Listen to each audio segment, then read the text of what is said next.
지금 수련회 마지막 날까지 왔는데 다들 괜찮아요? 어때요?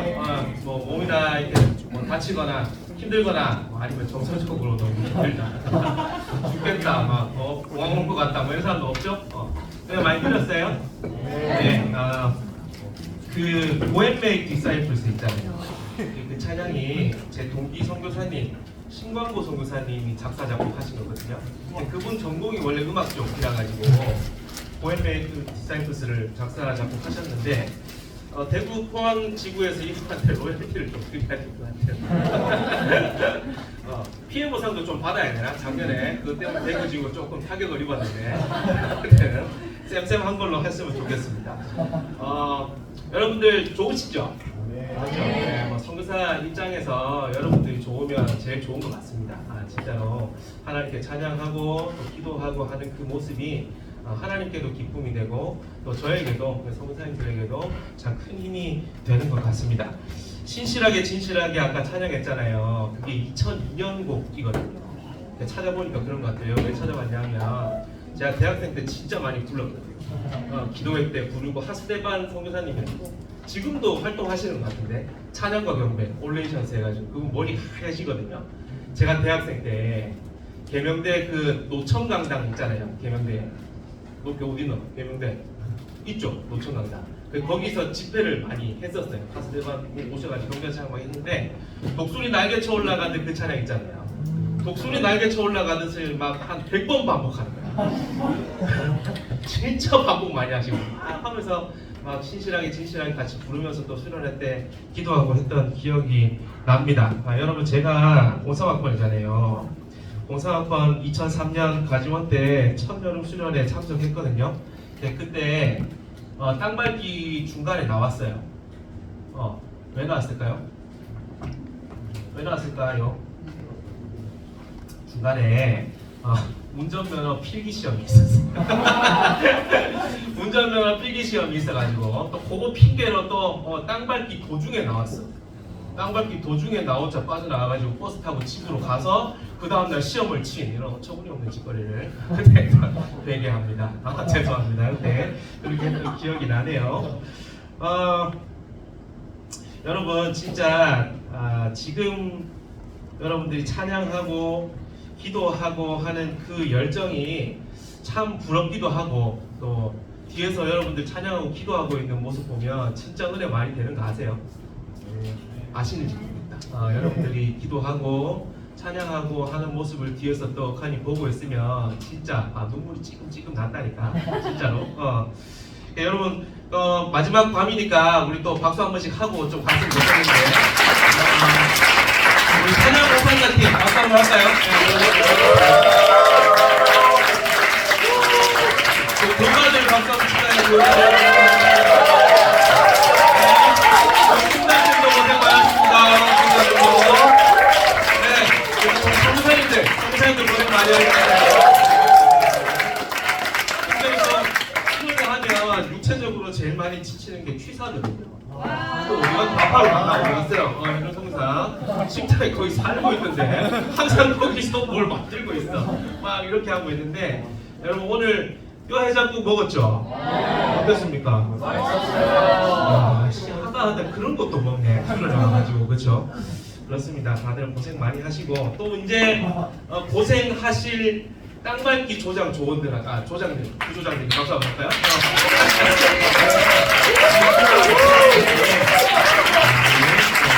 네, 땅밟기 있으니까 오늘은 일부러 여러분 그 롤링페이퍼를 안 했어요.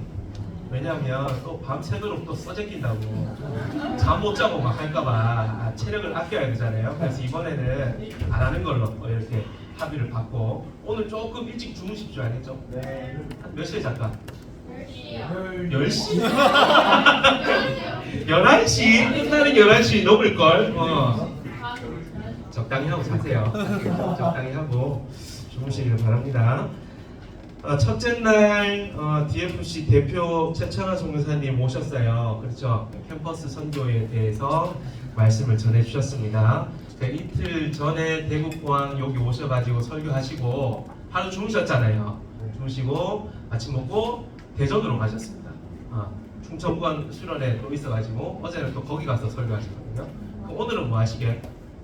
오늘 또 강원도 가셨네.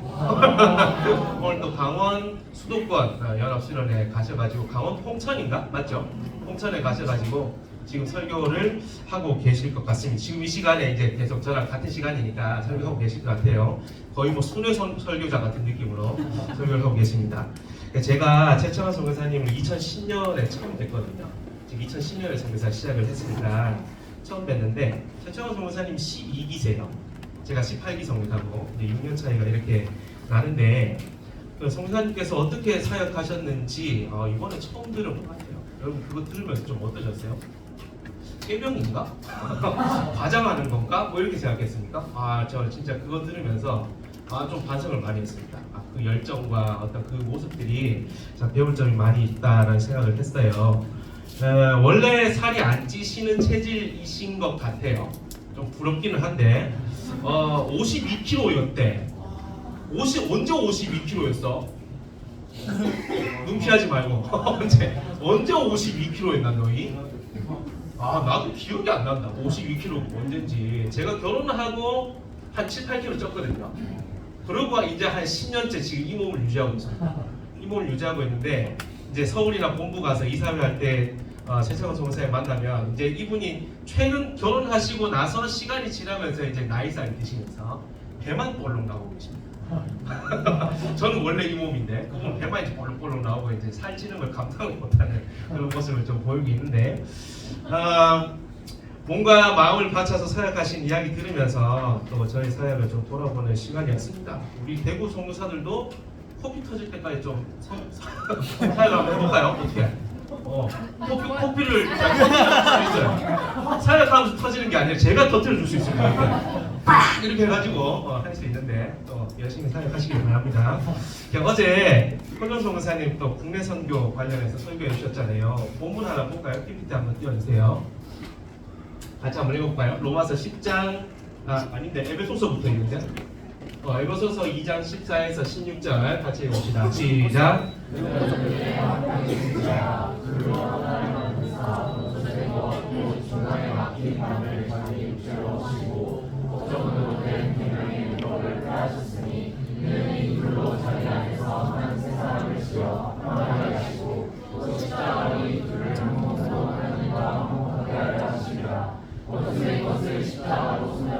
그렇죠. 제가 색깔별로 이렇게 좀 해놨는데 비슷한 것들끼리 묶어서 색깔로 이렇게 처리를 했어요. 여러분 복음은 모든 것을 초월합니다.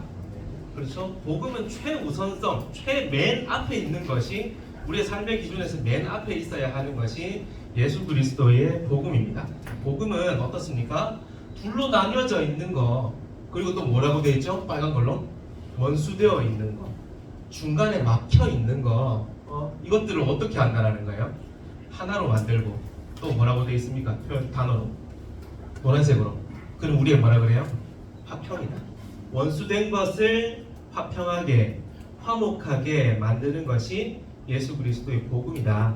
그렇죠? 원수된 것을 화목하게 하고 친구가 되게 하고 서로 사랑하게 하는 것이 예수 그리스도의 복음이라는 거죠. 그러면서 이제 그것을 어떻게 이루셨냐? 자기 육체를 십자가에 못 박으시고 이루셨다. 이렇게 가는 거거든요. 여러분 차별하지 않고 혐오하지 않는다라는 것은 예수 그리스도의 십자가 안에서 원수된 것은 사라지고 하나님과 화목하게 된다는 것을 의미하는 거잖아요. 그렇죠? 어제 현종 선교사님께서 그 이야기 해주신 거예요. 하나 더 볼까요? 로마서 한번 볼까요? 로마서 10장 11에서 13절 같이 한번 읽어봅시다. 시작. 누구든지 그를 믿는 자는 부끄러움을 당하지 아니하리라 하니 유대인이나 헬라인이나 차별이 없으니라 한 분이신 주께서 모든 사람의 주가 되사 그를 부르는 모든 사람에게 부요하시도다. 누구든지 주의 이름을 부르는 자는 구원을 받으리라. 그렇죠. 누구든지 이 중요한 거잖아. 이 표현이 중요한 거잖아. 누구든지 뭐 유대인이든 헬라인이든 그런 거 아무런 상관없이 모든 사람 누구든지 예수 그리스도의 십자가 복음 안에서 뭐가 없다고? 차별이 없습니다. 그렇죠? 차별이 없습니다. 서로 미워하는 것이 없습니다. 그렇게 되는 거죠. 복음 안에서 유대인, 헬라인 이런 거 별로가 아니라 전혀 중요하지 않습니다. 예수 그리스도의 생명의 복음 앞에서 국적이나 인종이나 성별이나 학력이나 신분이나 직업이나 나이 같은 것들로 인해서 차별이 있을 수 있다 없다? 없습니다. 없습니다. 이런 의미에서 복음은 모든 것을 초월하는 거죠. 누구든지 예수의 이름을 부르면 어떻게 된다고? 구원을 얻으리라 이렇게 말씀하고 있습니다. 누구든지라는 그 말이 나와 다른 누군가를 배제하지 않는다는 의미를 갖고 있는 거잖아요. 그렇죠? 누구에게도 차별이 없고 누구든지 부르면 예수 그리스도께서 주시는 구원의 은혜를 누릴 수 있다는 이야기입니다. 문창선 선교사님께서 어제 선교 강의를 해주셨는데 오늘 해야 할 이야기 다 하셨어요. 근데 어떻게 할까? 오늘 하실 이야기를 다 하셨어. 그래가지고 있으면서 저까지 하신다고 막 이렇게 하고 있었는데 여러분 2023년 12월 법무부에서 출입국 외국인 정책본부가 공개한 출입국 외국인 정책 통계 월보가 있대. 그런 게 있대. 거기에 한국에 체류 중인 외국인이 250만 명 정도 된답니다.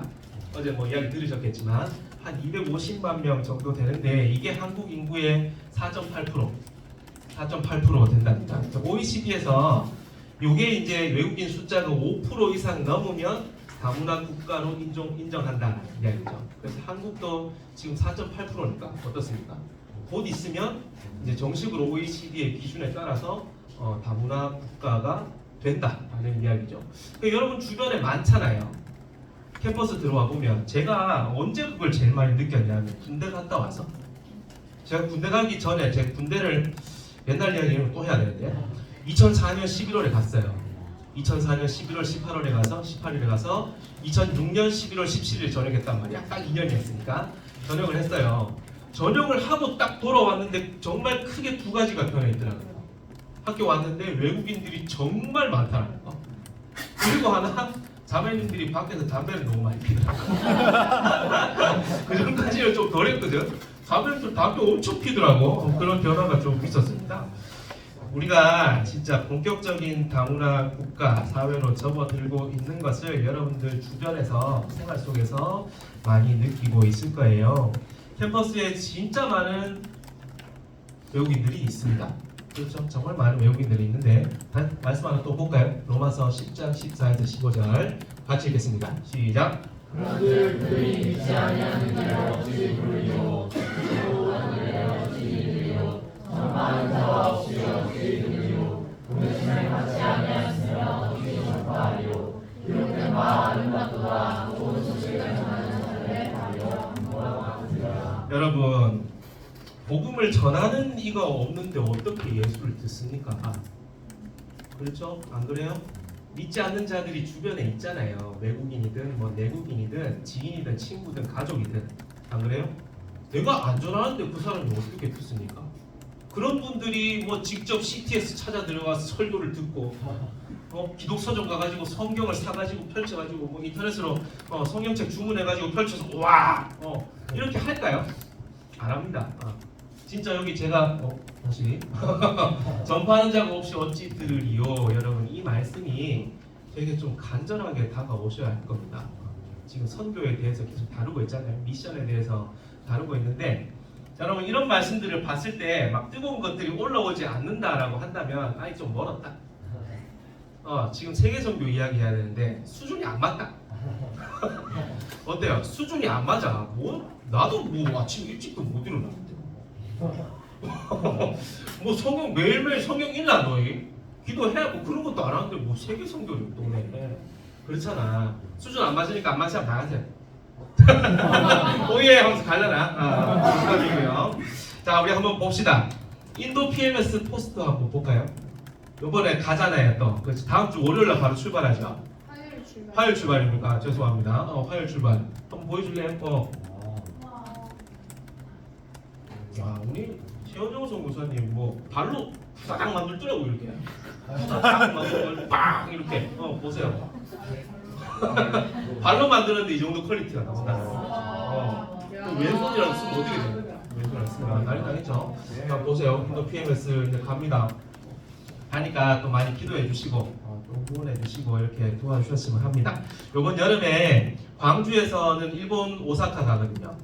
광주에서는 광주 전주 같이 가나? 맞나? 광주 전주 일본 오사카 가고요. 대전에서는 베트남 다낭 간다고 그러더라고요. 그렇게 세 개의 PMS가 열려서 단기 선교를 가게 됩니다. 계속해서 기도해 주시면 감사하겠어요. 그리고 대구에 지금 2명이 해외 나가서 훈련하고 있거든요. 누구죠? 배재용 관장이랑 이하영 총사님 지금 수습 훈련 말레이시아에서 하고 있거든요. 재윤 관장은 말레이시아에서 한 3달 정도 있다가 지금 필리핀으로 건너갔어요. 7월 중순쯤에 뭐 따북인가 뭐 어디 또 정탐하러 갔대. 근데 걔는 뒷모습이 또 서 있잖아. 구별이 안 돼요. 이거 참, 야. 차를 이거 이야기하면 안 자. 우리 영상 하나 볼까요? 영상. 배재훈 관장이 영상 편지를 띄워왔습니다.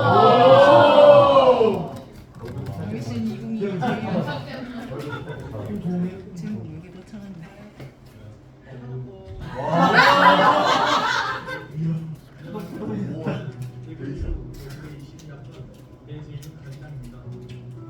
현재 저는 하나님의 성교를 깊이 알아보자 말레이시아를 거쳐 필리핀 바교에 와 있는데요. 많은 사람들과의 만남, 새로운 관광지에서 날마다 일하시는 하나님의 손길을 경험하고 있습니다. 저는 매주 유비와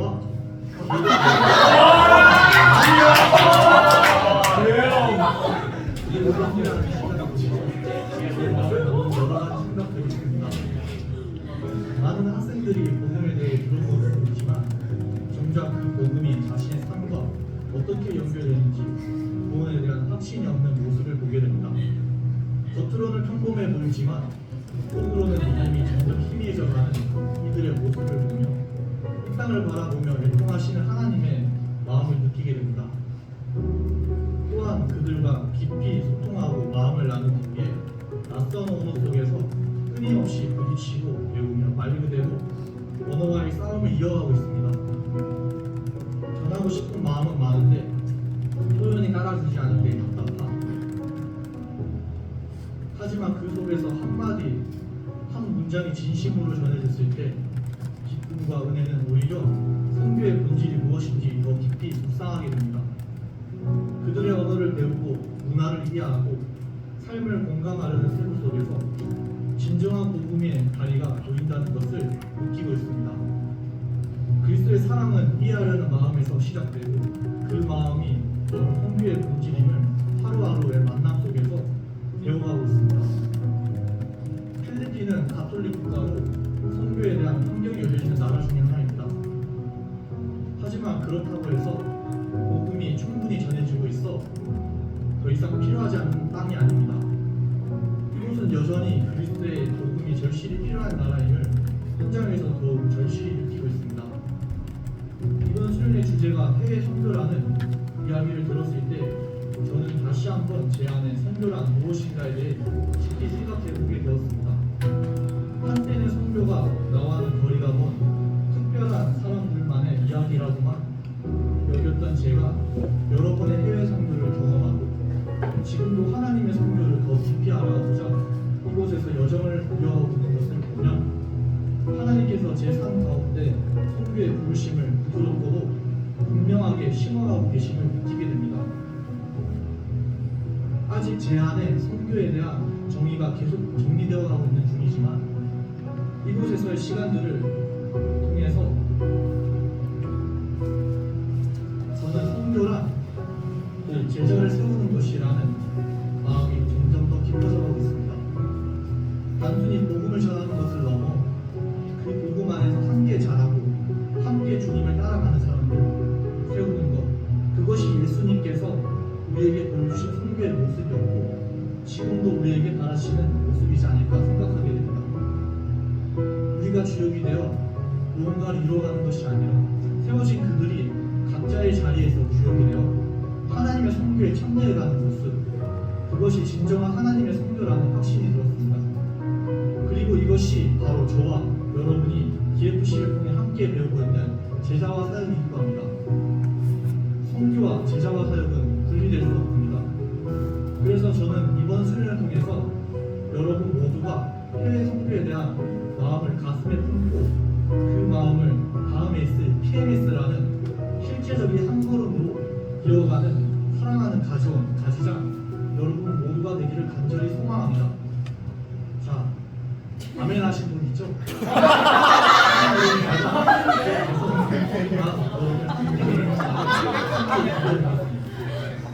그럼 다시 만나는 그날까지 하나님의 부르심 앞에 언제나 순종하며 기쁨으로 그 길을 걸어가는 여러분 되시기를 축복합니다. God bless you.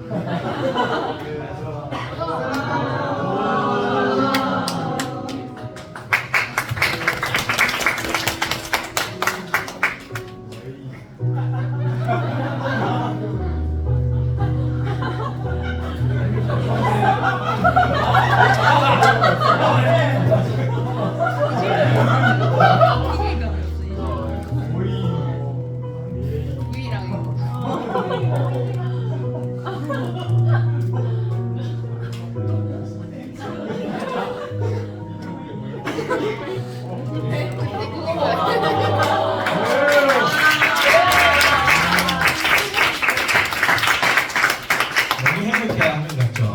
조롱합니까 왜? 하나 더 볼까요? 이하이 조교사님도 감사합니다. 저는 말레이시아에서 열심히 또 훈련을 받고 있는 이하영 선교사입니다. 이곳에서도 그리고 전 세계 곳곳에서도 하나님은 지금도 일하고 계십니다. 복음주의자 존 스토트는 이렇게 말했습니다. 살아계신 하나님은 선교하시는 하나님이다. 하나님은 언제나 열방의 마음을 품고 계셨습니다. 창세기에서 아브라함을 부르실 때부터 그리고 요한계시록에서 모든 민족과 언어와 그리고 나라가 모두 앞에 예배드리는 그날까지 하나님의 선교는 멈춘 적이 없었습니다. 이 말레이시아 땅에서도 저는 복음을 처음 듣는 사람들을 만나고 그 안에서 일하시는 하나님을 경험하고 있습니다. 하지만 이것뿐만이 아닙니다. 중동, 북아프리카, 그리고 유럽의 이민자 공동체까지 그리고 여러분께서 계시는 그런 캠퍼스까지 하나님은 지금도 잃어버린 자들을 부르고 계십니다. 여러분 하나님은 지금도 열방 가운데 보내실 사람을 찾고 계십니다. 그 부르심 앞에 여러분도 설 수 있습니다. 이번 여름 수련회는 끝이 아니라 새로운 또 시작입니다. 이 시간을 통해서 살아계신 하나님 그리고 선교하시는 하나님을 깊이 만나고 그분의 선교의 기도로 현실로 또 삶 전체로 동참하는 우리 공동체가 되기를 간절히 소원합니다. 하나님은 우리의 눈을 이 캠퍼스를 넘은 열방으로 옮기실 줄을 이제 여러분의 차례입니다. DFC 화이팅!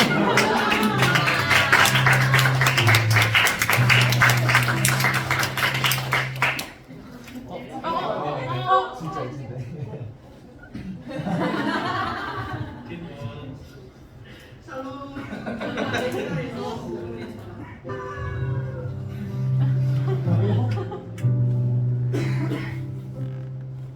이제 여러분의 차례입니다. DFC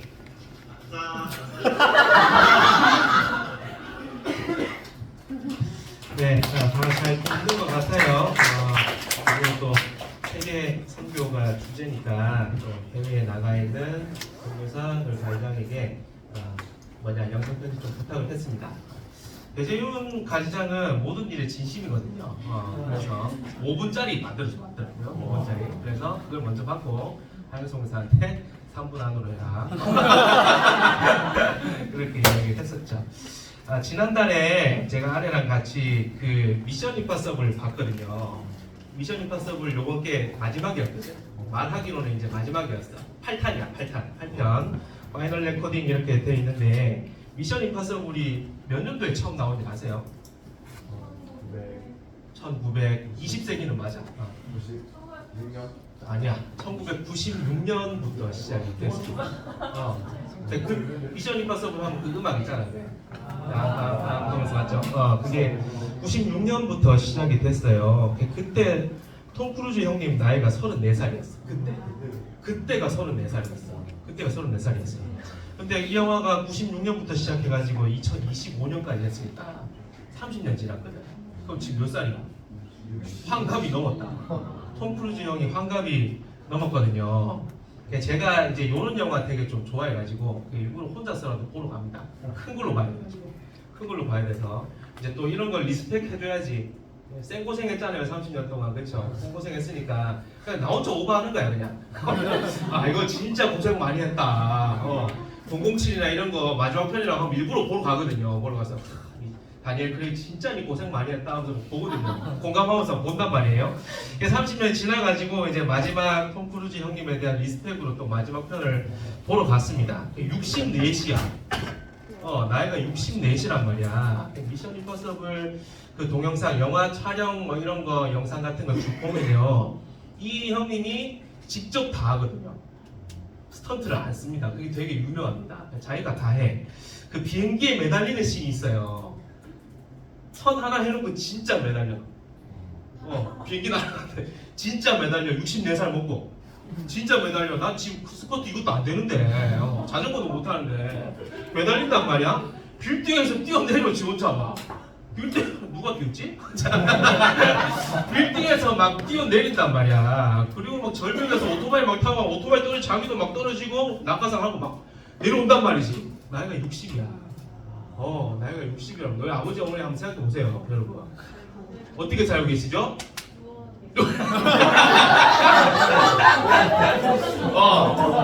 누워 계시죠? 정준하 범인들 누워 계시죠? 그렇죠. 이거 보면서 이 형이 비행기에 매달리는 액션 다 찍고 나서 했잖아요. 그거 다 성공적으로 찍고 난 다음에 영화 감독이 한숨 쉬는 장면이 있거든. 제발 그렇게 하지 말라고 해도 얘는 한단 말이야. 이 형이 한단 말이지. 그 이제 영화 평론가 이동진 씨 아세요? 빨간색 안경테 쓰고 있는 그 사람. 이동진이 이제 미션 임파서블 미친 액션 이런 거 보면서 톰 크루즈 연기력이 이 미친 액션 때문에 너무 묻히는 것 같다 뭐 이렇게 하면서 평하는 걸 들은 적이 있어요. 그게 뭡니까? 이 사람이 이 형님 30년 동안 이제 미션을 수행한 겁니다. 불가능한 미션을 정말 많이 수행을 했죠. 34살 때는 높은 곳에서 뛰어내리고 뭐 마지막 8편 본 사람 있나? 그거 보면 잠수를 하거든. 연습을 했어. 뭐 몇 분 몇 초를 최소 이걸 해야 찍을 수 있는 거야. 만약에 1분 30초를 잠수를 해야 64시야. 나 한 10초 하면 올라올걸? 이러면서 막 올라온단 말이야. 한 1분 30초를 해야 되는데 이 형님이 한 3분 있는 거지. 그리고 올라와서 씩 쪼개면서 올라온단 말이야. 난 할 수 있다 이러거든. 난 죽지 않았다 이러면서 올라온단 말이에요. 30년 34살 때나 64시나 정말 변함없는 모습을 보여주면서 뭐 종교가 어떻고 뭐 이런 거 상관없이 그냥 그거 자체에 되게 좀 저 혼자 경의를 보냈습니다. 리스펙을 한 거지. 진짜 이 피지컬 컨디션 유지하려고 운동이랑 식단 루틴 어마어마하게 합니다. 그렇지 않고서는 이런 액션을 할 수가 없죠. 그리고 또 이 톰 크루즈 하면 시그니처 액션이 뭐냐면 미친 듯이 뛰는 거. 알아요? 정말 미친 듯이 뛰는 게 시그니처란 말이에요. 34시나 64시나 똑같이 뛰고 있더라. 라는 거죠. 저는 이제 여기 와가지고 하루하루가 1년이 쇠약해지는 것을 좀 느끼는데 열심히 운동을 좀 해야겠습니다. 여러분, 저는 우리 사람의 인생에는 목적이 있다고 생각합니다. 우리의 인생에는 목적이 있고 목표가 있습니다. 우리 인생은 우리가 살아가야 할 이유가 있다라는 이야기죠. 일단 여러분, 저는 처자식이 있습니다. 그렇죠? 사랑하는 아내와 또 정말 이쁜 딸과 아들이 있습니다. 제가 이제 애들한테 똥강아지 이렇게 이야기하면 저희 아들이 싫어해요. 그럼 뭐라 부를까 이러면 아들 강아지라고 부릅니다. 그래서 아들 강아지라고 쌀 강아지, 아들 강아지 이렇게 부릅니다. 그래서 저는 제 아내와 딸과 아들을 위해서 살아가야 하는 목적이 있는 거죠. 그렇죠. 이 목적을 달성을 해야 됩니다. 계속해서 달성을 해 나가야 되죠. 저에게 가족이라는 존재는 정말 이 세상을 살아가야 하는 정말 큰 이유 중에 하나가 됩니다. 최근에 제가 더글로리를 최근에 봤습니다.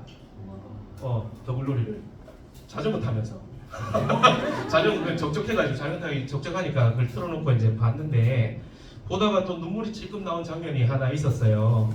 그 왜 박연진 알죠? 박연진 학폭 이 나쁜 X, 그치? 정말 쳐 죽일 X로 나오잖아요, 그렇죠? 살인 사건 터지고 이제 세상 사람들이 이제 그걸 좀 알고 나서 거기 딸 있잖아. 딸 이름 기억나나 혹시?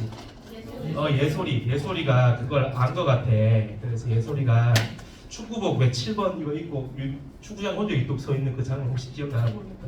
혼자 뚝 있거든. 그래서 그때 아빠 이름 뭐예요? 하도영이 잘생겼어. 맞지? 하도영 잘생겼어. 하도영이 등장해서 예솔아 이렇게 부른단 말이지. 예솔아 이렇게 딱 부른단 말이야. 예솔이가 고개를 딱 돌리면서 아빠를 보고 뿌잉 하면서 아빠는 달려간단 말이지. 그거 보고 이거 눈물이 찔끔 나더라고. 이게 아빠가 안 되면 못 느껴 이런 감정. 남성사 좀 알겠나? 아니 잘 모르겠지. 뿌잉 하면 눈물이 나는 게 아니라 이제 아직까지 저쪽에서는 뿌잉 하면 이제 밑에서 이렇게 나오거든. 이렇게 갈아야 되거든. 이런 아직까지 끝까지는 안 왔어. 가려면 한참 이제 좀 남았습니다. 진짜 극 중에서 하도영이 끝까지 자신의 딸을 지켜내죠. 그렇죠. 엄마가 인간이 아니라는 거, 정말 인간 이하의 사람이라는 걸 알고 엄마로부터 지켜내고 그것도 그 누구냐 전재준이가 걔로부터도 이제 딸을 지켜내면서 영국 가잖아요. 영국에 가면서 이제 그게 마무리가 됩니다. 아빠 하도영의 목적이 딸 예솔이를 지켜내는 거잖아. 그런 거였습니다. 자녀를 향한 부모의 마음이 다 그런 것 같아요. 그러고 나서 이제 또 대구의 대표 선거사입니다. 대구 DFC가 저에게는 어떤 목적이고 미션이라 할 수 있겠죠. 여러분들이 저의 목적입니다. 여기 앉아 있는 모든 여러분들이 저의 목적이고 목표고 미션이다라는 거죠. 여기 앉아 있는 선교사님들, 가지장들 그리고 가지원들 모두 각자의 인생의 목적을 가지고 살아갈 겁니다. 이게 이제 그리스도인과 비그리스도인의 가장 큰 차이점은 뭐겠어요? 그 목적이 누구로부터 오냐는 겁니다. 그 목적의 동기가 뭐냐는 겁니다. 우리의 삶의 목적은 누가 주시는 겁니까? 하나님이 주시잖아. 그렇죠? 하나님이 주시고 믿지 않는 자들의 목적과 동기는 나로부터 시작하든 다른 것들로부터 시작하든 그렇게 된단 말이에요. 정말 큰 차이가 있는 겁니다. 여러분 하나님께서 우리에게 삶의 목적을 주십니다. 미션 DFC잖아요. 그렇죠? 미션을 주십니다. 하나님께서 주신 미션이 최초의 인류에게 주신 명령에서부터 시작을 하거든요. 한번 봅시다. 창세기 1장 27에서 28절 같이 한번 읽어볼까요? 시작. 하나님이 자기 형상 곧 하나님의 형상대로 사람을 창조하시되 남자와 여자를 창조하시고 하나님이 그들에게 복을 주시며 하나님이 그들에게 이르시되 생육하고 번성하여 땅에 충만하라 땅을 정복하라 바다의 물고기와 하늘의 새와 땅에 움직이는 모든 생물을 다스리라 하십니다. 아멘. 요 명령을 가리켜서 문화명령 이렇게 부릅니다. 노동명령이라고도 부르거든요. 이 말씀이 하나님께서 아담과 하와를 창조하시고 그들에게 생육하고 번성해서 모든 생물을 다스리라 라는 데 이제 핵심 목적이 있습니다. 이 문화명령은 창조주 하나님의 뜻이 이 피조 세계 가운데 올바르게 실현되게 하기 위한 목적, 명령입니다. 인류의 대표인 아담과 하와는 이 명령을 잘 수행해서 피조 세계 가운데 하나님의 뜻을 실현하고 증거해야 하는 미션을 받은 거죠. 미션을 받았습니다. 이게 중요한 게 뭡니까? 이 명령이 아담과 하와에게만 주신 게 아니라 피조 세계 전체를 향하고 있다는 거예요. 피조 세계 전체를 향하고 있는 명령입니다. 창조주 하나님의 뜻이 진짜 하나님께서 창조하신 피조 세계 전체에 잘 실현되어야 한다라는 것에 방향성이 있는 거죠. 그렇죠? 어떤 개인, 어떤 집단, 어떤 국가에만 해당되는 것이 아니라 하나님께서 창조하신 모든 세계를 향해서 이 명령이 주어졌습니다. 다음으로 유명한 게 또 아브라함 언약이죠. 창세기 12장 1에서 3절 같이 한번 봅시다. 읽어보겠습니다. 시작. 여호와께서 아브라함에게 이르시되 너는 너의 고향과 친척과 아버지의 집을 떠나 내가 내게 보여줄 땅으로 가라. 내가 너로 큰 민족을 이루고 내게 복을 주어 내 이름을 창대하게 하리니 너는 복이 되리라. 너를 축복하는 자에게는 내가 복을 내리고 너를 저주하는 자에게는 내가 저주하리니 땅의 모든 족속이 너로 말미암아 복을 얻을 것이라 하십니다. 아멘. 아브라함 언약이죠. 이 아브라함 언약, 하나님께서 아브라함에게 민족과 땅에 대한 약속을 주십니다. 그리고 중요한 게 하나님께서 아브라함에게 뭐가 될 거라고 그럽니까? 너는 복이 될지라 라고 이야기합니다. 너는 복이 될지라라고 말합니다. 하나님께서 아브라함을 복의 기준으로 삼으십니다. 하나님을 믿고 있는 아브라함을 복의 기준으로 삼습니다. 그러니까 아브라함이 해야 될 일이 뭡니까? 그러니까 이 복을 나만 갖고 있는 거야? 나눠야 되는 겁니다. 주변에 있는 이방인들에게, 주변에 있는 사람들에게 이 복을 나눠야 하나님께서 아브라함에게 주시겠다라고 한 복을 이방인들도 받게 되는 그 미션을 하나님께서 아브라함에게 주시는 겁니다. 하나님께서 주시겠다라고 하는 복의 대상이 아브라함 가족, 유대인에게 한정입니까? 아니죠. 모든 민족을 향한, 모든 열방을 향해서 이 약속을 주셨다라는 것도 우리가 볼 수 있겠습니다. 그리고 다음, 솔로몬 성전 때 성전을 완공하고 헌정 예배를 드릴 때 솔로몬이 기도하는 가운데 또 이방인에 대한 기도가 나오는데 열왕기상 8장 41에서 43절 이거 한번 읽어볼까요? 시작. 또 주의 백성 이스라엘에 속하지 아니한 자, 또 주의 이름을 위하여 온 지방에서 온 이방인이라도 그들이 주의 크신 힘을 다 주의 능한 손과 주의 크신 팔의 손을 들고 와서 이 성전을 향하여 기도하거든 주는 계신 곳 하늘에서 들으시고 이방인이 주께 부르짖는 대로 인사 다른 왕이 주의 이름을 알고 주의 백성 이스라엘처럼 경외하게 하시오며 또 내가 건축한 이 성전을 주의 이름으로 이루는 줄을 알게 하옵소서. 그렇죠. 보세요. 제가 노란색으로 뭐라고 해놨어요? 먼 지방에서 온 이방인에 대한 거. 그리고 밑에 또 이방인 나오고 또 뭐죠? 땅의 만민에 대한 이야기를 하고 있습니다. 솔로몬이 성전을 완공하고 나서 하나님께 감사 기도를 올려드립니다. 그런데 이 기도에서 또 눈여겨볼 부분이 누구를 위해 기도한다는 것, 이방인을 위해서 기도하고 있다라는 점 우리가 눈여겨봐야 될 거예요. 성전, 가장 거룩한 성전을 봉헌하는 그 자리에서 유대인들 이방인을 부정하게 여기잖아요. 그렇죠? 그 부정하다라고 여기는 이방인을 위해 그것도 왕이 기도한다라는 거, 일반적인 유대인들 입장에서는 납득하기 어려운 일입니다. 납득하기 어려운 일이죠. 하지만 하나님은 자신의 성전이 이스라엘만을 위한 예배의 공간으로 남는 것을 원하지 않으십니다. 그렇죠? 이 공간은 너희뿐만 아니라 모든 열방의 사람들이 들어와서 나를 위해 예배하는 공간이 되어야 한다는 것을 또 솔로몬이 알았고 그걸 위해 또 공식적으로 자리에서 기도를 하고 있습니다. 하나님은 자신의 집이 만민의 기도하는 집이 되기를 원했던 것이죠. 여러분, 만민이 기도하는 집, 좀 어디서 들어본 것 같지 않습니까? 누가 하신 말씀이지? 예수님이 어떤 장면에서 하셨을까?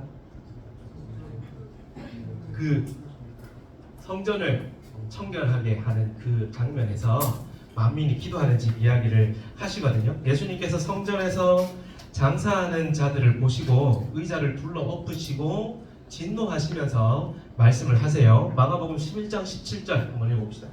시작. 내 가르쳐 주시에 기록된 바 내 주는 만민이 기도하는 집이라 시청하려 하려고 하지 아니하느냐 너희는 만민의 소리를 만들었도다 하시네. 그렇죠. 예수님께서도 성전은 만민, 모든 사람이 기도하는 집이라고 말씀하십니다. 계속해서 여러분 구약에서부터 계속 열방에 대한 메시지가 하나님의 중요한 언약이 등장하는 걸 볼 수 있죠. 중요한 사건에 이방인에 대한 주제들이, 모든 열방에 대한 어떤 주제들이 계속해서 등장하는 것을 볼 수가 있습니다. 솔로몬의 기도는 이 땅의 모든 사람들이 여호와의 성전에서 하나님을 찬양하게 될 날을 내다보고 드린 예언적 기도라고 할 수 있겠습니다. 미래에 이루어질 유대인이 아니라 이방인을 향한 선교와 그리고 그들이 또 선교하게 될 것을 보여주면서 하는 예언적인 기도라고 할 수 있겠습니다. 어제 문창선 선교사님 모셔가지고 말씀하셨는데 세계 선교의 흐름이 바뀌었다 그랬잖아. 패러다임이 어떻게 바뀌었다 그랬어요? 서구권에서 비서구권으로 이 선교의 흐름을 주도하는 이 세력이 좀 바뀌었다라는 이야기를 하잖아요. 그렇죠? 과거의 20세기까지만 해도 서구권의 백인들 위주의 어떤 기독교 그런 어떤 복음들이 많이 들어왔다라고 한다면 그 복음을 이제 받아들인 아시아 국가나 아니면 어딥니까? 아프리카나 중남미 지역에 있는 그 지역의 사람들이 그 복음을 받아들이고 또 그 교회들이 성장해서 그 지역에서 이제 선교사를 파송하게 되는 일이 일어나잖아요. 어떻게 보면 이게 뭡니까? 솔로몬의 기도가 성취된 거죠. 그렇죠? 솔로몬의 기도가 성취되었다라고 볼 수 있겠습니다. 이런 흐름이 신약으로 그대로 흘러가서 그 유명한 뭐가 등장합니까? 마태복음 28장 18에서 20절 지상명령의 말씀이겠죠. 제가 한번 읽어볼게요. 예수께서 나와 말씀하여 이르시되 하늘과 땅의 모든 권세를 내게 주셨으니 그러므로 너희는 가서 모든 민족을 제자로 삼아 아버지와 아들과 성령의 이름으로 세례를 베풀고 내가 너에게 분부한 모든 것을 가르쳐 지키게 하라. 볼지어다 내가 세상 끝날까지 너희와 항상 함께 있으리라 하시리라. 아멘. 이제 이 본문이 좀 입에 붙죠. 그렇죠? 정확하게 못 외운다고 하더라도 입에 붙는단 말이지. 그리고 사도행전 1장 8절도 좀 그럴걸? 입에 좀 붙을걸요? 한번 제가 읽어볼게요. 오직 성령이 너에게 임하시면 너희가 권능을 받고 예루살렘과 온 유대와 사마리아와 땅 끝까지 이르러 내 증인이 되리라 하시니라. 아멘. 그렇죠? 우리가 제자가 되어야 한다라는 것. 그리고 사도행전은 뭐라고 표현합니까? 우리가 증인이 되어야 한다라는 것. 그렇죠? 그 정체성을 우리에게 말해줍니다. 성경은 기본적으로 하나님의 은혜를 누려야 하는 범위가 모든 민족이라고 이야기해요. 그렇죠? 나가 아니라 소수가 아니라 모든 민족이라고 이야기해요. 모든 열방이 하나님의 약속의 은혜를 누려야 한다는 것을 성경 전체적으로 쭉 내려오면서 그런 이야기를 하고 있죠. 여러분, 근데 우리의 이 연약한 죄성이요, 자꾸 이 모든 열방을 향한 하나님의 은혜를 자꾸 축소시켜. 어때요? 하나님의 은혜는 열방으로 계속 바깥으로 퍼져나가야 되는데 이 죄와 이 죄성과 연약한 우리는 어떻게 자꾸 합니까? 나눠주려고 안 하고 어떻게 합니까? 내가 가지려고, 나만 가지고 있으려고 자꾸 퍼져나가려고 하는데 목줄 묶어놓고 아니야 자꾸 땡기는 것이 내 쪽으로 자꾸 땡기면서 나만 이걸 누리고 싶어 하는 그런 것은 되게 무감각해지는 그런 현상이 일어나고 있다는 겁니다. 넓히는 것보다 좁히는 게 더 편하거든요. 여러분, 사역하면서도 그렇습니다. 뭐 나가서 뭐 하자, 피곤해. 너무 피곤해. 근데 어떡합니까? 복음은 나가야 되는데 계속해서 흘러가야 된단 말이지. 몇 번이나 말씀드렸잖아요. 고인물이 되면 된다 안 된다? 안 돼요. 고인물이 썼기 때문에 복음이라는 것은 계속해서 세상을 향해 바깥으로 열방을 향해 퍼져나가야 된다라는 이야기입니다. 이걸 모르면 선교에 대해서 논할 수가 없습니다. 앞에서 농담식으로 이야기했지만 수준이 안 맞아서 우리의 어떤 이게 선교를 이야기할 자세가 안 돼 있어. 몸이 안 만들어져 있는 거지. 그거에 대해서 이야기해. 괜히 그런 상태에서 뭐 선교 이야기하고 뭐 해외 나오고 이런 거 이야기하면 머리만 교만해져요. 그렇습니다. 머리만 교만해지기 때문에 항상 겸손한 자세로, 그리고 복음이라는 것은 내 안에 갇혀 있는 것이 아니라 다른 사람들을 향해서, 세상을 향해서 뻗어나가야 한다라는 이 생각을 계속 가지고 선교를 접근을 해야 된다는 이야기입니다. 여러분, 예수님께서 우리에게 맡기신 사명 중에 하나가 선교입니다. 그리스도인은 예수님의 복음을 전하는 증인으로 살아야 할 사명이 있습니다. 그게 우리의 목적이지, 우리 인생의 목적이고 우리 인생의 미션이라고 할 수 있겠습니다. 요것도 지난번에 한번 말씀드렸는데 당연히 기억이 안 날 거야. 자, 구약 성경에 등장하는 선교의 특징을 구심적 선교라고 말씀을 드렸었어요. 옛날에 우리 수련회 꽤 오래 했잖아요, 여기서. 그렇죠? 구심적 선교라고 말씀을 드렸었습니다. 구심적이라는 말은 뭐냐? 안으로 파고 들어온다 이 뜻이잖아. 안으로 들어온다 이 뜻입니다. 구약 성경에 등장하는 선교의 특징은 구심적 선교입니다. 안으로 들어오는 것이. 잘 들어봐. 구약의 이스라엘은 하나님의 은혜로 하나님을 직접 만나 경배할 수 있는 특권을 부여받았습니다. 그런데 이방인들에게는 이 특권이 없었지. 그래서 이 영광스러운 구원의 비밀이 이스라엘에게만 주어졌기 때문에 하나님을 알고 구원의 비밀을 알기 위해서는 쟤네들이 이스라엘로 들어와야 했어요. 그래서 구심적 선교라고 이야기합니다. 이방인들이 이스라엘 안으로 들어와야 하나님에 대해서 들을 수 있고 하나님의 구원의 은혜를 누릴 수 있는 그런 경향이 강했다라는 이야기예요. 직접 가서 전했다라기보다는 그들이 직접 이스라엘 안으로 들어와야 하는 경향들이 훨씬 강했기 때문에 부심적 선교라고 이야기를 합니다. 그러면 신약 성경에 등장하는 선교적 특징을 제가 뭐라고 했을까요? 부심적의 반대말이죠. 뭘까? 퍼져나가는 것. 뭐라고 이야기할까요? 원심적 선교라고 이야기를 합니다. 중심으로부터 멀어진다는 뜻이잖아. 중심으로부터 멀어진다는 뜻이에요. 우리에게는 부심적 선교보다는 원심적 선교의 개념이 훨씬 더 잘 와닿지. 그렇죠? 우리 나가는 것에 대해서 많이 듣고 익숙해져 있기 때문에 그렇죠. 신약 성경에 등장하는 선교는 이 구원의 비밀이 이스라엘에게만 머물러 있지 않고 전 세계 모든 민족으로 퍼져나가는 것을 특별히 사도행전에서 잘 보여주고 있습니다. 그렇죠? 사도행전에서 잘 보여주고 있고 특별히 여러분도 어떻습니까? 바울 서신들 한번 보세요. 바울 서신들 보면 전부 선교 편지잖아. 그렇죠? 선교 편지예요. 복음을 전하고 그쪽으로 와서 복음을 전하고 교회를 세우고 사람을 세워놓고 떠났는데 문제가 생겼어. 그래서 바울한테 좀 도와주세요. 좀 편지를 보내잖아. 그것에 대한 답변을 해주고 또 나중에 한번 들러보고 하는 그런 과정들이 일련의 과정들이 바울 서신의 그런 역사로 기록되어 있다라는 이야기예요. 신약 시대에는 복음이 예루살렘에서 시작해서 땅끝까지 퍼져나가는 경향을 잘 보여줍니다. 사도행전 2장의 오순절 성령 강림 사건이 있고 난 다음에 온 유대와 사마리아와 안디옥과 소아시아, 유럽과 아프리카까지 복음이 계속해서 퍼져나가는 것을 성경을 통해 확인할 수 있습니다.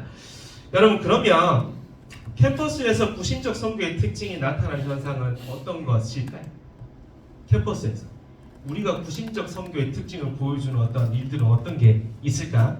뭐 이런 거예요. 내 주변의 사람들이 내가 신앙생활을 하고 있는 모습을 보면서 어떨까?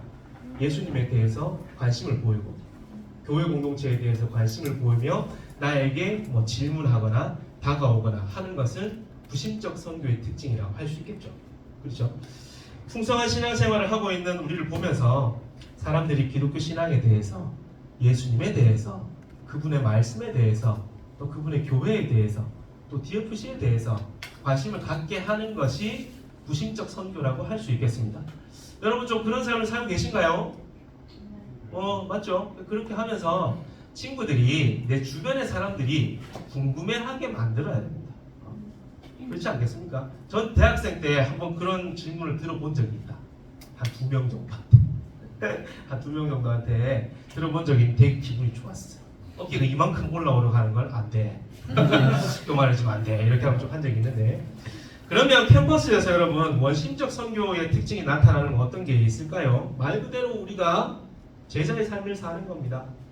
증인의 삶을 살아가는 거죠. 뛰쳐나가는 겁니다. 지금 이 자리에 머물러 있는 것이 아니라 하나님을 향해, 세상을 향해 능동적으로 나가는 거죠. 예수 그리스도의 복음에 근거한 우리의 선택과 그리고 우리의 행동이 캠퍼스 가운데서 우리의 삶으로 드러나게 되는 거예요. 친구들에게 복음과 DFC 공동체를 소개하는 거, 그리고 수련회에 참석하는 거, 단기 선교에 나가보는 거, 이런 것들이 어떻겠습니까? 적극적으로 복음을 바깥으로 퍼뜨리는 원심적 선교의 활동이라고 할 수 있겠습니다. 점점 좀 아쉬운 건 뭐냐면 캠퍼스의 환경이나 이런 게 원심적 선교보다는 부심적 선교를 하게 만드는 그런 어떤 환경들이 계속 조성되고 있다는 거. 그렇죠? 정도와리로 등록되어 있으니까 전도를 못해. 전도했다라고 신고당하면 쫓겨날 수 있으니까 뭐 이런 어떤 안 좋은 뭐 일들이 일어나고 있는 거죠. 자, 여러분 오늘 본문 시편 67편 한번 볼까요? 오늘 봤던 본문 보면 여러분 시편도 선교적 사상이 엄청나게 들어있는 성경이거든요. 우주적인 선교 사상이 들어있는 성경이 시편이라고 할 수 있겠습니다. 오늘 본문 한번 보세요. 오늘 본문 시편 67편 보시면 2절, 3절, 5절, 4절, 7절 보면 뭐라고 되어 있습니까? 2절에 모든 나라 찾으셨어요? 모든 나라 나오죠. 3절, 5절에 모든 민족 나오죠. 모든 민족 나오면 4절에 땅 위의 나라들 보입니까? 땅 위의 나라들. 그리고 7절에 땅의 모든 끝, 이런 이야기를 합니다. 이게 뭡니까? 모두 우주적인 표현들입니다. 세상을 향한, 열방을 향한 표현들이죠. 대부분의 시편은 하나님께 예배를 드릴 때 사용되었기 때문에 67편으로 하나님을 찬양했던 이 유대인들은 우주적인 하나님의 선교 사상을 이해하고 있었을 겁니다. 1절은 하나님께 은혜를 베푸실 것과 복을 주실 것과 그의 얼굴빛을 우리에게 비춰달라고 기도합니다. 그렇죠? 기도는 그렇게 될 것임을 믿고 기도하는 것이기 때문에 하나님께서는 분명히 우리에게 은혜를 베푸실 겁니다. 여러분, 우리 계속해서 기도하고 있잖아요. 그렇죠? 하나님께서 우리의 기도를 듣고 계십니까? 그렇죠? 하나님께서 우리의 기도를 듣고 계신다는 것을 믿기 때문에 기도할 수 있는 거 아니에요? 안 그렇습니까? 우리가 죽어있는 우상에게 기도하는 겁니까? 아니니까. 살아계신 하나님께 우리의 기도를 듣고 계시고 응답하실 하나님이 우리가 믿고 있으니까 계속해서 기도를 하고 있는 거예요. 이 마음을 품고 이 또 시편 67편의 기자가 기도를 하고 있는 거예요. 우리 하나님께서 우리에게 은혜를 베푸시는 이유가 2절에 나오는데, 하나님께서 우리에게 은혜를 베푸시는 이유가 2절에 나와요. 주의 도를 땅 위에, 주의 구원을 모든 나라에 알리기 위해서 이 시편 기자가 기도하고 있습니다. 여러분, 하나님의 은혜는 우리의 유익을 위해서만 존재하는 것이 아니죠. 하나님의 은혜는 나의 어려운 사정을 해결할 때만 필요한 것이 아닙니다. 하나님의 은혜는 주의 이름을 온 땅에 알리기 위해서도 필요합니다. 안 그렇습니까? 나의 유익을 위해서만 필요한 게 아니라 온 땅에 하나님의 이름을 알리기 위해서도 주의 은혜가 간절히 필요합니다. 나에게 베푸신 은혜는 나뿐만 아니라 세상의 모든 사람들이 알아야 하는 것이죠. 자, 3절 5절 한번 봅시다. 3절 5절 보면 좀 어때요? 3절 읽어보고 5절 한번 읽어보세요. 어때? 똑같죠? 그렇죠? 무슨 말입니까? 후크라는 겁니다. 후렴이야, 후렴. 후렴이라는 거지. 하나님의 은혜를 알게 된 사람의 특징이 하나님을 찬양한다는 이야기인데, 3절 5절이잖아. 하나님이여 민족들이 주를 찬송하게 하시며 모든 민족들이 주를 찬송하게 하옵소서. 후렴입니다. 이걸 찬송을 하고 있죠. 여러분, 예전에 그 김창옥 강사 아세요? 김창옥 교수 강사님이 있단 말이에요. 이분 강의 정말 많잖아. 유튜브 채널도 있고 많이 나오신단 말이지. 근데 듣다가 공감이 되는 말이 하나 있었어요. 뭐냐면, 여러분 한번 맞춰봐. 인생이 즐거운 사람과 그렇지 않은 사람의 가장 큰 차이가 뭘까요? 감사함 말고 뭘까? 그냥 신앙적으로 접근한 게 아니라 그냥 이제 일반적으로 이 강사님이 이야기를 했어. 어떤 걸까? 집중할 수 있는 거 말고, 목표. 행복의 빈도 말고, 너무 유식하게 이야기한다. 너무 유식하게 이야기한다. 인생이 행복한 사람과 그렇지 않은 사람이 하는 가장 큰 차이가, 인생이 행복한 사람은 이걸 한대. 이 행동을 한대. 도전. 아니야. 도전 아니야. 맞춰봐라. 쉽다. 지금 뭔 이야기하고 있노? 3절에 3절에 3절 5절에 뭐가 나와요? 찬송이 뭔데? 노래 부른다. 그러니까 인생이 즐거운 사람은 혼자 있을 때도 흥얼흥얼한데 혼자 있을 때도 흥얼흥얼한다는 거야. 제가 예전에 신천을 많이 걸었던 적이 있어요. 인생이 또 번잡하고 이래가지고 운동 좀 해야 되고 이래가지고 이거 막 걸었단 말이야. 근데 나도 조금 좀 또라이끼가 있습니다. 스스로도 알고 있습니다. 제 속으로 굉장히 좀 또라이끼가 좀 많이 있거든요. 흥얼흥얼하면서 이제 헤드폰 끼고 걷습니다. 이렇게 막 걷다가 한날 지하 노래방에서 누가 확 튀어 올라오더라고. 걷다가 내가 깜짝 놀랐어. 쳐다봤던 기억이 나는데, 아무튼 그러니까 인생이 즐거운 사람과 즐겁지 않은 사람은 이제 노래를 흥얼흥얼 한다는 얘기죠. 그러니까 신앙적으로도 어떻습니까? 하나님과의 교제가 깊은 사람은 찬송하면서 살지 않을까요? 어때요? 여러분 입술에서 찬양이 혹시 말라버리진 않았나요? 여러분의 마음이 너무 굳어져 버리진 않았습니까? 여러분 좀 어떠세요? 3절 5절에서 찬송에 대한 이야기를 하고 있단 말이지. 여러분 인생은 즐겁게 사는 겁니다. 즐겁게 사시고 너무 괴롭게 살지 마시고, 아시겠죠? 하나님의 은혜를 경험한 모든 사람은 하나님을 찬양하게 되어 있습니다. 그 입에 불평불만이 가득한 사람, 그리고 그 입에서 죽겠다라는 말이 가득한 사람에게 하나님 찬양은 없습니다. 찬송은 있을 수 없죠. 하나님의 은혜가 그러니까 이런 맥락에서 봤을 때 죽겠다라고 하는 사람을 어떻게 만드는 겁니까? 살겠다, 살만하다로 바꾸는 은혜인 거죠. 또 이거를 선교로 적으시고 보면 어떻게 했어요? 죽겠다라고 하는 사람을 살겠다로 바꾸는 겁니다. 하나님의 이름을 전하고 또 복음을 전하면서 살아가야 할 가치를 전해주는 거지. 인생의 목적을 바꿔주는 것이 선교라고 할 수 있겠습니다. 4절 보면 시편 67편의 핵심이거든요. PPT 하나 보여줄래요? 1에서 7절까지 되어 있잖아. 여러분 보통 구약은 이 시편이 문학 장르잖아. 시란 말이에요. 그렇죠? 이런 식의 이 교차 대구법이라고 이야기를 하는데 이런 식으로 구성이 많이 되어 있는 것을 시편에서 볼 수가 있습니다. 교차 대구로 쭉 되어 있으면서 핵심은 뭘까? 어디에 있을까? 맨 가운데 들어가 있습니다. 맨 가운데 들어가 있거든. 4절에 하나님이 땅의 모든 민족을 다스리소서라는 고백이 이 시편 67편의 핵심이라고 할 수 있겠습니다. 이게 문학 장르 요 구성을 통해서도 우리에게 이 시편이 핵심을 전해주고 있죠. 하나님의 은혜가 모든 백성에게 임하면 여러분 4절이 되는 겁니다. 하나님의 다스림을 받으면서 살게 되는 거죠. 하나님의 다스림을 받으며 살게 됩니다.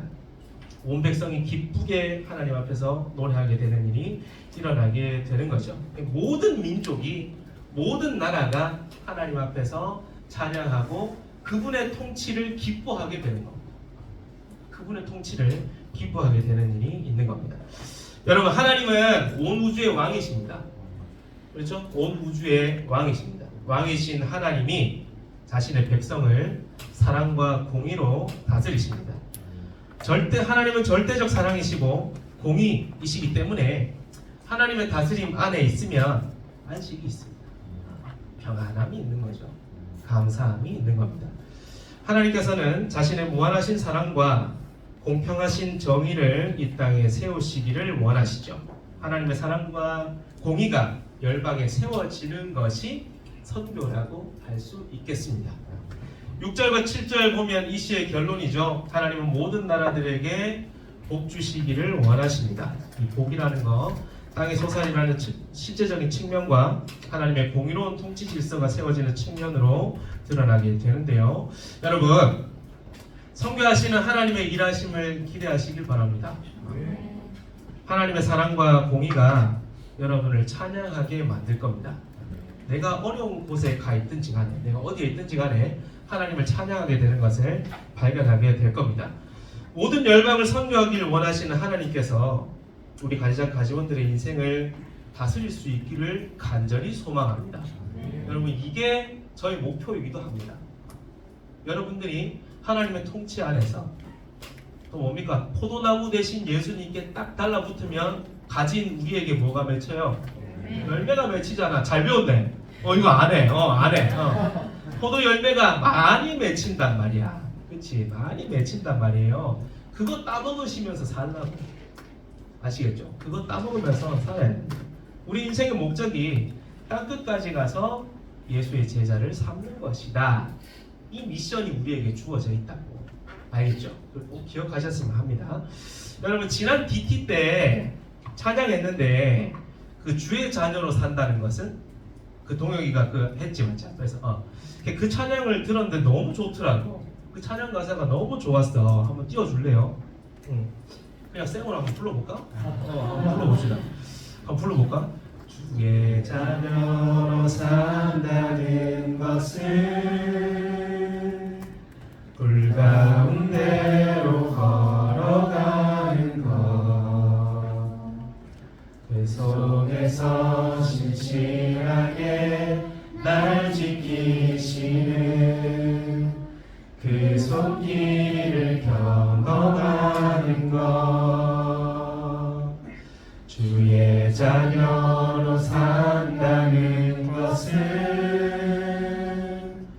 바다 위로 걸어가는 것, 내 온몸을 덮쳐오는 폭풍 속에서 잠잠히 주 바라보는 것, 때론 물 가운데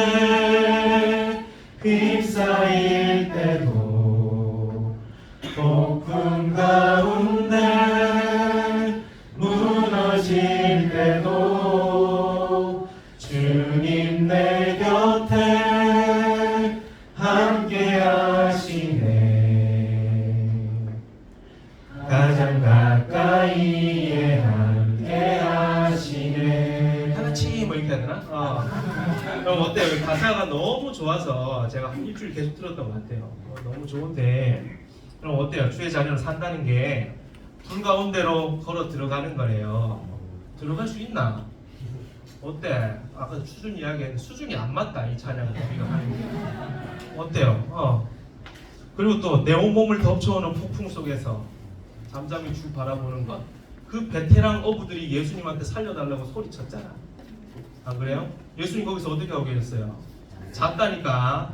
와 대단해 진짜. 예수님 뭐 하나님이시니까 거기서 주무셨단 말이지. 그 바다에서 태어나고 모태 어부들이잖아. 그렇잖아. 베드로나 이런 애들은 모태 어부들이란 말이에요. 살려달라고 막 소리친단 말이지. 때론 불 가운데 휩싸일 때도 폭풍 가운데 무너질 때도 주님께서 함께 계신다라는 고백을 합니다. 또 한번 볼까? 또 찬양 들으면 선교사 찬양 했죠. 이거 되게 가사가 좋더라고. 이것도 한번 불러볼까? 이것도 쌩을 한번 불러볼까? 자, 시작. 아픈 많은 세상에 주의 복음 들고 부르시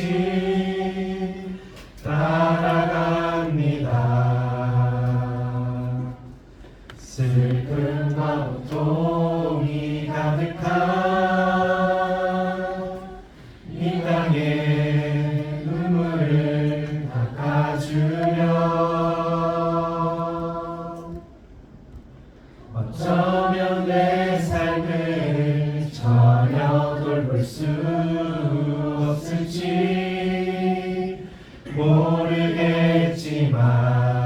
모르겠지만 나를 보내시고 무너진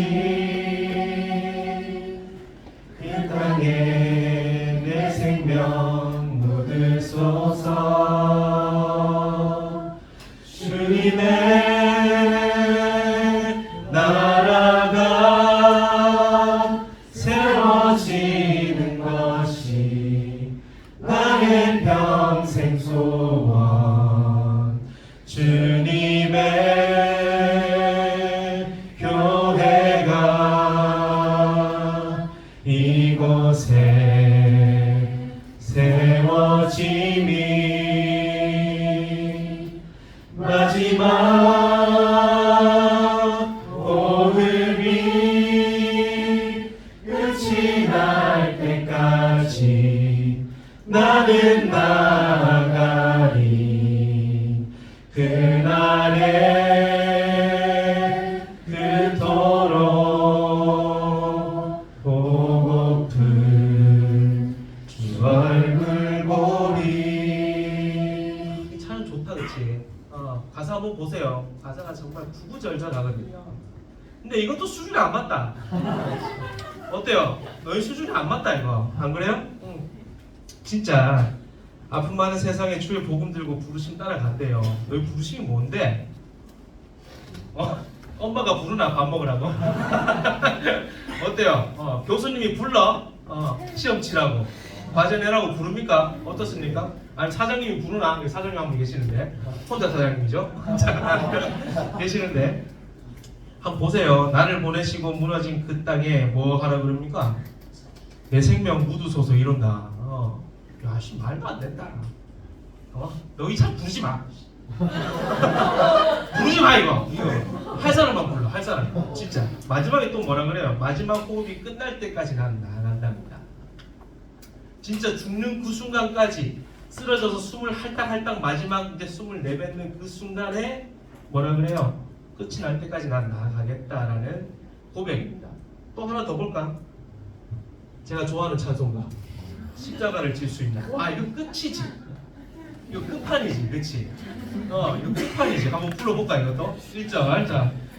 십자가를 질 수 있나? 주가 물어보실 때 죽기까지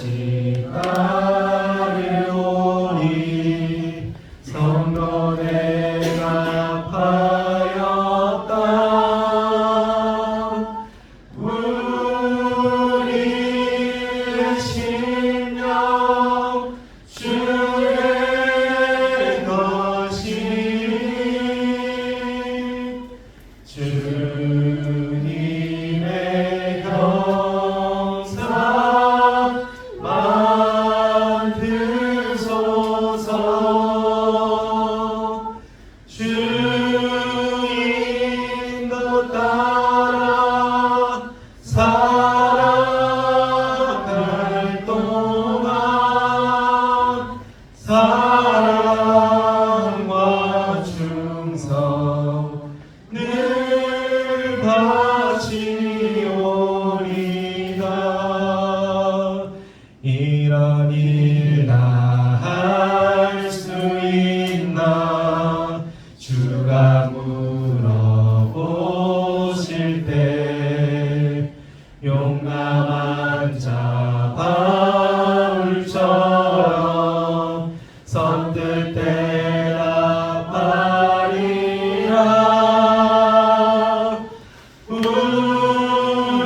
제가 신앙적으로 정말 잘 나갈 때 이 찬송가 부르면서 진짜 많이 울었어요. 진짜 많이 울었는데 여러분 어떠세요? 십자가를 질 수 있냐고 물어보십니다. 십자가를 질 수 있나 주가 물어보시는데 성도가 어떻게 대답합니까? 죽기까지 따르겠대요. 죽기까지 따르오리라고 대답을 합니다. 4절 가사도 되게 좋아하거든요. 제가. 이거 어디까지 할 수 있는데 이런 일 다 할 수 있나 주가 물어보십니다. 용감한 자 바울처럼 선뜻 대답한다고 말하죠. 찬양 가사가 이야기합니다. 우리의 심령 다 주의 것이고 주님의 형상 만드소서. 주인도 따라 살아갈 동안 나의 사랑과 충성을 늘 하나님께 주님께 다 바치겠습니다. 이렇게 고백을 합니다. 우리가 여러분 우리의 설교와 우리의 강의와 우리의 기도와 우리의 찬양과 우리의 고백은 진실되다고 믿습니다.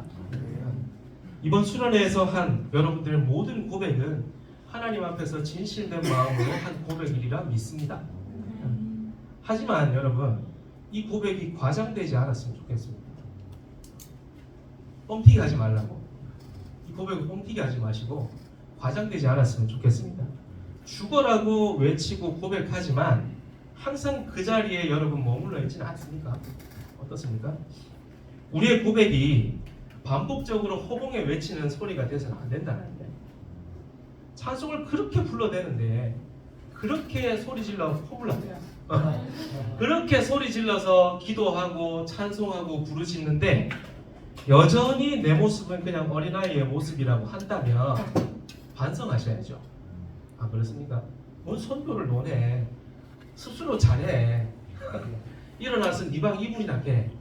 그게 더 중요한 것 같아. 주의 자녀로 산다는 것은 불 가운데로 걸어 들어가는 거랍니다. 마지막 호흡이 끝이 날 때까지 나는 나아간다. 빼요. 십자가를 질 수 있나 주가 물어보셨을 때 죽기까지 따르겠다라고 성도가 대답했답니다. 여러분이 하고 있는 찬양과 기도와 어떤 고백들을 유튜브 컨텐츠 보듯이 그렇게 소비하지 않기를 바랍니다. 그냥 지나가 버리는 그런 고백으로 흘려보낸다라고 한다면 오케이, 그때 그 고백에 대해서 진실되다라고 저는 믿습니다. 저도 그렇게 살고 있기 때문에. 그런데 이 고백을요, 뭐 지나가면서 그냥 노래 틀듯이, 그냥 뭐 지나가면서 1시간 듣기 이런 거 있잖아, 그냥 틀어놓고 딴짓하면서 아 찬양 좋네, 이거 찬양 맛집이네, 뭐 이러면서 그렇게 있는 것은 별로 좀 아니지 않나.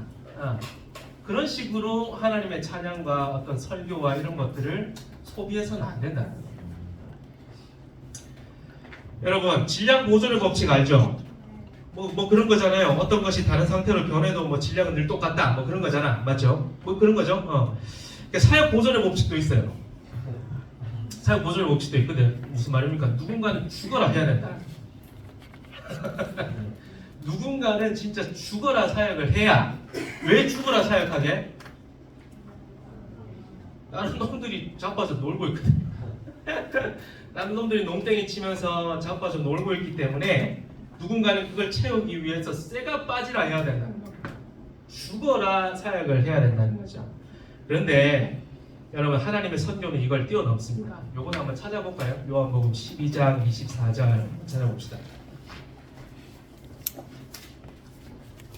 인간이 정해놓은 법칙으로 하나님의 선교를 설명할 수 없습니다. 요한복음 12장 24절. 다 왔다. 요거 읽고 이제 끝이다. 다 찾았어요? 여기 없다. 같이 읽어봅시다. 시작. 내가 진실로 진실로 너희에게 이르노니 하나님이 이 땅에 떨어져 죽지 아니하면 하늘 그대로 있고 죽으면 많은 열매를 맺느니라. 아멘. 제가 선교사 때 또 요거 가지고 선교 이 본문 가지고 또 주제로 수련회 했던 기억이 나는데, 여러분 하나님의 선교는 우리가 죽지 않아서 안 되는 겁니다. 우리가 안 죽어서 안 되는 거야. 여전히 우리는 세상의 법칙대로만 사역하면서 살려고 해요. 그러면 선교가 안 됩니다. 하나님의 선교의 법칙은 우리가 죽어야 하는데 우리가 죽지 않으면 변하는 것이 없이 그대로일 거예요. 오히려 더 퇴보할 겁니다. 그렇죠? 오히려 더 퇴보할 건데, 하지만 우리가 뭐 죽으면 어떻게 된다고? 우리가 죽으면 많은 열매가 맺혀진다. 이거는 뭐 보존의 법칙이 아니라 그걸 뛰어넘는 이야기입니다. 그걸 뛰어넘는 선교의 원칙이라는 거죠. 여러분 죽을 준비가 되어 있으십니까? 십자가를 질 수 있나? 십자가를 질 수 있나? 경상도 사람인가? 십자가 질 수 있나? 이거 물어본단 말이에요. 질 수 있어요? 어때요?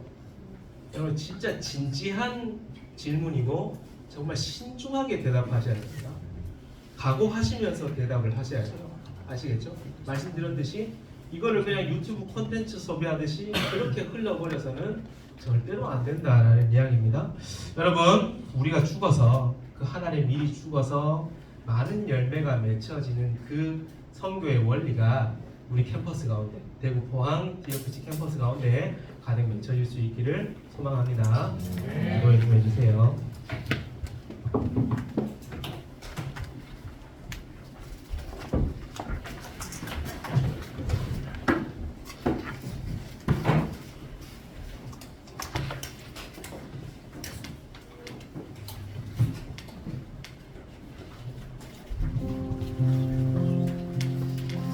이 시간 말씀을 듣고 기도하기 전에